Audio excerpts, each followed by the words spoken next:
First off, I want to thank the group from Operation Teammate. We had them post-practice and kind of made it an annual tradition to spend some time with the military families who've been separated from their kids and serve our country. And I know they're not out there for the entire scrimmage because I don't know that they could handle the heat and being out there that long. But they come towards the end, and our players get to interact with them. And certainly want to thank the people that serve our country and come to our practices. So that's a big plus for our players to kind of get to thank somebody else. I was very pleased with the improvement from scrimmage 1 to scrimmage 2. I thought that the last week's scrimmage was not really up to the standard of what we need. I thought this scrimmage 2 was probably behind where we've been the last 2 years on scrimmage 2, but a lot further than we were on scrimmage 1. So the progress we made was good, but we're not where we need to be. It was not real hot out there. I thought it was warm, but it was nowhere near what it was the week before. So the competition and ability to sustain was much better. So I was proud of that. I thought the offense started faster, made a few more explosives. But you know how that is in a scrimmage. When that happens, it means somebody else is giving them up too. We've kind of finished up through camp. This marks the last of what I consider to be camp. Moving forward, I think we'll have 4 or 5 maybe practices in the next 8 days. So there's more time for recovery, but not time for relaxing. If anything, we've got to secure some more spots, so a couple spots still up for grabs, and then really hone in on who our special teams and travel roster guys are going to be. So we're 2 weeks away from kickoff, and we're not where we need to be, but we're competing. And I want to see some more improvement, but I did see improvement from scrimmage 1 to 2.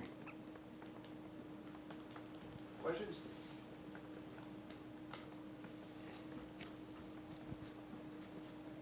Kirby, when we talked to you last week, you were asked about readiness, if there was any one group that really caught your eye. It didn't really sound like in scrimmage 1. Scrimmage 2, was there any of those position groups that caught your eye with how they went about practice and how they went through that scrimmage?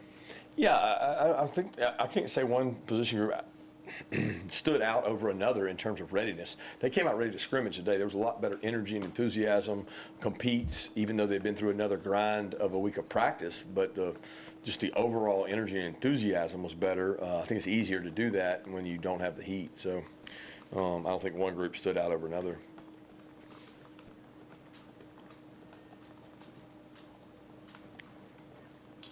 Yeah, Coach, you've obviously had quarterback battles go well into camp in years prior. Last year you had a kind of a known starter coming into the year.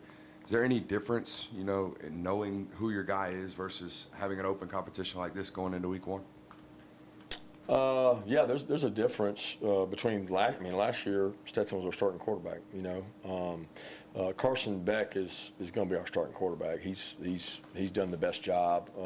We've communicated that earlier in the week to the other quarterbacks, and we've kind of been operating that way. And the other guys have done a tremendous job in terms of competing, and they're going to continue to do that. We haven't said anything in terms of who the second quarterback is or how those reps are going to be divvied up. But Carson is ahead of the other guys in terms of what he understands about the offense. I'll be honest with you, I was really impressed with the other 2 quarterbacks throughout camp, how far they've come in terms of improvement. Coach Bobo has done a great job with those guys, and they both made a lot of plays with their feet and done some good things. Carson's been in this offense, for a year over one of them and 2 years over Gunner, and he's just ahead. So he'll be our starting quarterback. As far as the other guys, I'm excited to see those guys hopefully have an opportunity to play, compete. They'll be able to go with the ones here in the next 2 weeks some and get more reps and figure out, even if we have a 2, who that's going to be and how it's going to go forward.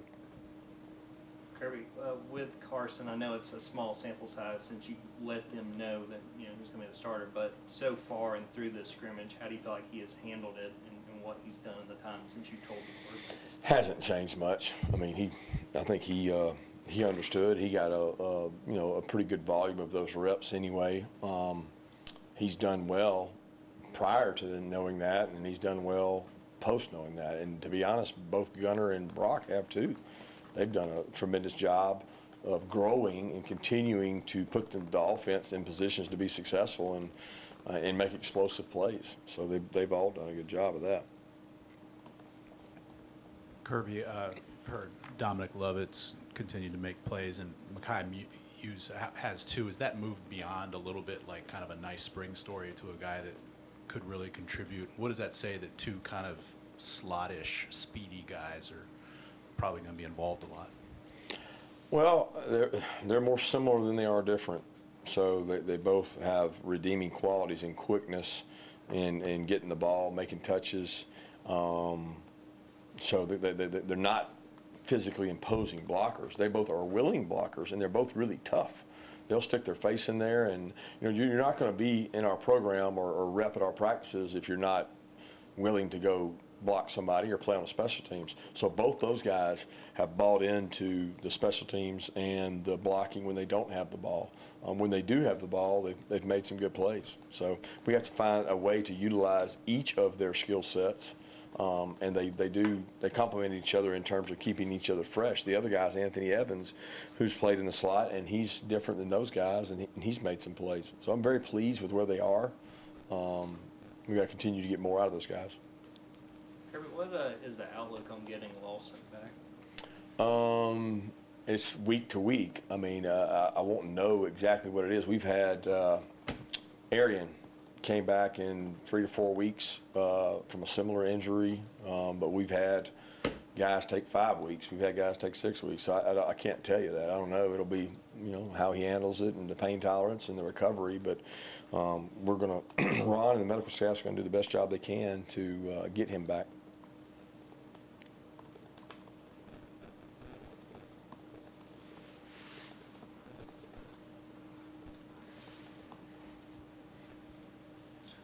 What have you felt like you've learned about your football team through 2 weeks of fall camp as you head into what is, I guess, the difference between scout team and, I guess, a travel team? Ask that question again. I'm not sure. You got me when you said the scout team and the travel team. Yeah, you mentioned this is the end of fall camp. I guess explain the difference as fall camp wraps up. We start preparing for an actual football week of practice, and what have you learned about your football team? Well, we'll start the week of practice for UT Martin around Thursday or Friday, so we have work to be done before that. It's just not camp mode. The players will be really off tomorrow. We'll have a really light day Monday in which we just put the scrimmage to bed, and then Tuesday, Wednesday, we'll work on other teams we play outside of our first opponent. So we'll continue to work to improve our roster, get some guys back who've been dinged up, and try to get those guys some more camp-type practices.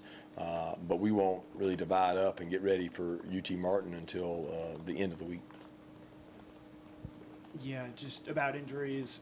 What's the status of Shmuel Munden, Branson Robinson, Kenna Milton, and Janelle Aguero? They're all day to day. I don't know really what to tell you. Smile's running really fast. He's exercising. He is not practicing. He will be able to do some drill work Monday.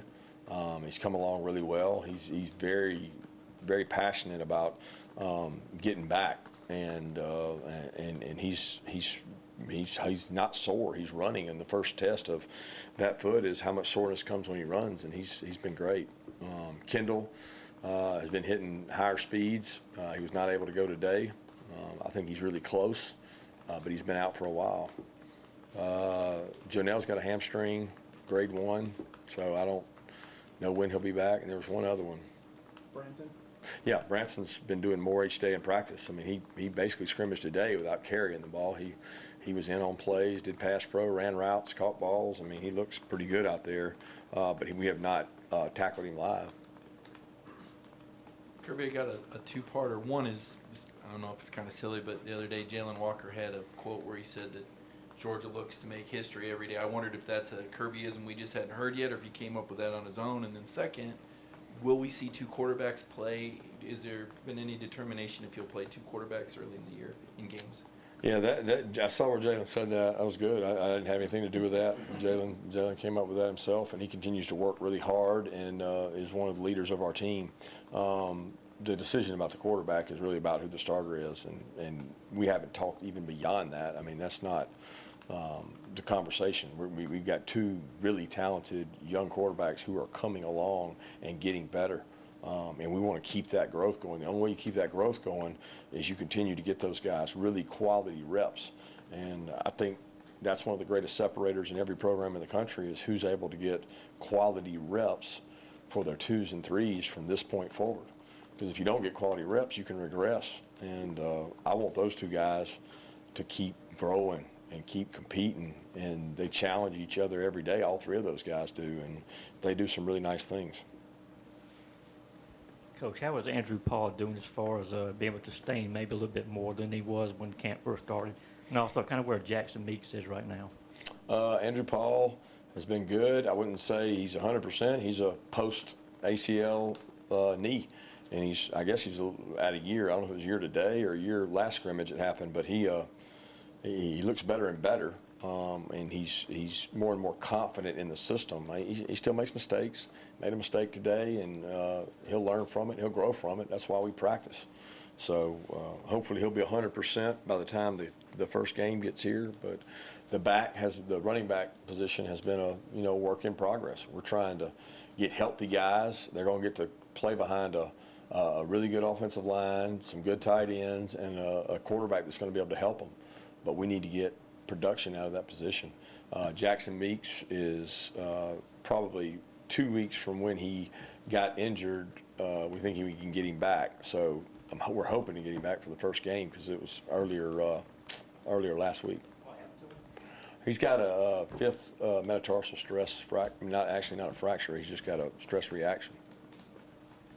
Earlier in camp, you talked about defensive line and particularly the depth there. Through 2 scrimmages, what have you seen from that defensive line, particularly when it comes to depth, the guys that you have in there? Yeah, we're not as deep as we've been. We don't have the depth that we probably have had. Maybe that's a luxury compared to other people. I don't know. I think we've got to get deeper at that position, and the only way to get deeper at the position, you can't get anybody at this point. There's nobody coming out from waivers. So what you're trying to do is you're trying to grow the younger players and get your older players to play at a higher level and even be able to play more snaps. So without the same depth we had last year, we're going to have to be in better shape, and we got to get the freshmen ready to play. Yeah, I know you touched on it earlier in the press conference, but your special teams battle, specifically at kicker, how have Jared Zirkle and Peyton Woodring looked so far, and when do you expect to have a decision on that? No outline for the time. One was 3 for 3, one was 3 for 4 today. I thought they both kicked much better than what they did last week. Conditions were a little better today. They kicked better throughout the week. They're both talented guys. I mean, I could make a case for both of them, either one of them, to start right now. And I don't know how they kicked off. I don't know the numbers on that. I put a lot of thought into that, and also hang times, and I don't know what that was. But they both had a really good fall camp, and we don't have to make a decision right now on that. You might have mentioned it earlier, but I might have missed it. Ernest Green, was he banged up today? And how's Austin coming back with him? And let me ask you about the cornerbacks as well. What's it looking there for the competition to start? Austin, you said? Austin and Ernest and the cornerbacks. Yeah, Ernest got a little banged up today. He went back in and played, so I don't know how serious it was. Then he didn't. He had his ankle, so I don't know if it was high ankle or low ankle, but he felt like he was hurt. He came back, played about 10, 11 plays. Then it bothered him, and we shut him down. Truss got dinged up on the same play. Truss went out. Truss came back and played. So, I mean, both those guys came back and played, and think they're okay. But I don't. I'll know more on tomorrow. Blasky played today, so he was good. He's been dealing with the heat and things like that, but he played. I'm sorry, I was asking about the cornerbacks also. Opposite last year, what's it look like the competition there? All those guys are competing. You got Dalen, Julio, and Nylan all rolling and playing primarily with the ones. AJ's gotten a few reps with the ones, so those 4 guys will continue to battle it out. There's no reason to make a decision because we've got competitive practices Tuesday, Wednesday, Friday, Saturday, all the next week, and if nobody's a clear-cut guy, then we'll play multiple guys until we figure it out. But we're waiting for somebody to step up and take it, and that hadn't happened. Hey, Kirby. I remember talking to Stetson last season. I think it was after the Vanderbilt game, and he just kind of commented on how Carson had already had so much experience in the offense that even though Stetson was starting, Carson really knew the offense even at that point. How much have you seen Carson's experience and just time in the offense factor into how comfortable he is leading things? Yeah, that's the greatest separator of he and the other two quarterbacks is his comfort level with the offense. And when you have the extra spring and extra fall that those two guys don't have, that rep volume is kind of the separator. I mean, he's had an ability to understand a little bit when the defense is doing this and we're in this, I need an answer. And he's had good answers. But the two young ones have done a great job. They both made really good checks today when they saw things. And, you know, it's a little hard to judge when you're going against a defense that does everything. We have a lot of volume on our defense, and we throw it at them. And we have a lot of volume on our offense, and we throw it at them. So it's challenging, and Carson can handle that really well. When you get down to a game plan week and you say, okay, we're only going to take this 65% of our offense, and defense only does so much, you know, you're not asking those quarterbacks to make as many decisions. But Carson is very knowledgeable, very intelligent, one of the smartest quarterbacks I've been around when it comes to being able to handle the volume of offense we do, combined with the defense we throw at him. Was Kamari able to go today, and how is he coming along? Kamari wore a black shirt. That just prevents him from getting quite as much what we call load. When you're a corner and you've got a foot ankle injury, it's hard to, you know, you either can play or you can't. So he took the volume of reps and he covered and played. But if he had anywhere he made a tackle, he would tag off. But he felt very good. He's been tender and sore after he practices, so he's kind of been a day on, a day off, a day on, a day off. But we're doing what the doctors say and bringing him back slowly and listening to his body. Got time for two more questions? Kirby, you've kind of grouped Gunner and Brock in the conversation. Obviously, Carson named starter. Can you give us some idea of what those two have done well, specifically, other than in just general terms, how they've grown, what kind of play making you've seen from them? Yeah, I kind of hit on it, I feel like 6 or 7 times in this conversation, but I'll be glad to hit on it again. They both have made plays. They've made plays with their feet. They both made good checks today. I think I just mentioned that. They have made good decisions. It's really, I mean, I have complete confidence we can win football games with both those guys. Carson's just ahead of them right now. And I want to continue to grow both those guys because they're like sponges, man. They're picking it up. They're getting it. They understand it. They know where to go with the ball. I mean, they've done some good things. It's the few plays where things break down or, you know, a guy doesn't do the right thing with them. The offensive player doesn't do the right thing, and now a little bit panic mode hits, and you know they got to learn to give up on a play sometimes and not try to make it spectacular and just play for the next down. Last question, anybody? Thanks, guys.